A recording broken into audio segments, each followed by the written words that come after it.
मुंडे के वक्तव्य से सहमत नहीं हूं। उन्होंने ऐसा इसके बाद कहना भी नहीं चाहिए, लेकिन राहुल गांधी ने भी संभल के बात करनी चाहिए। जिस प्रकार से देश विरोधी बयान, समाज विरोधी बयान राहुल गांधी देते हैं, इनकी आदत है, 3 पीढ़ियों से हम देखते आ रहे हैं।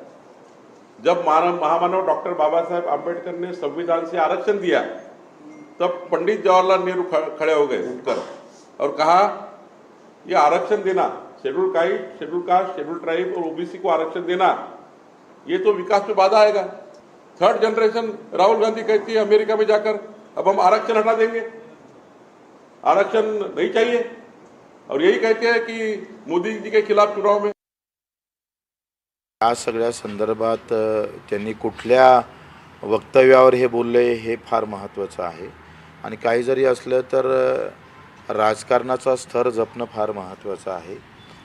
कुठल्या गोष्टी आपण उद्या तुम्ही याच्यापेक्षा खालची भाषा बोलू शकता, तो त्याचा प्रश्न आहे व्यक्तिगत, पण ते मीडियानं काय दाखवावं हा तुमचा सुद्धा प्रश्न आहे। काय दाखवू नये आणि काय दाखवलं पाहिजे, काही बंधनं मीडियानं सुद्धा पाळले पाहिजे असं मला वाटतं।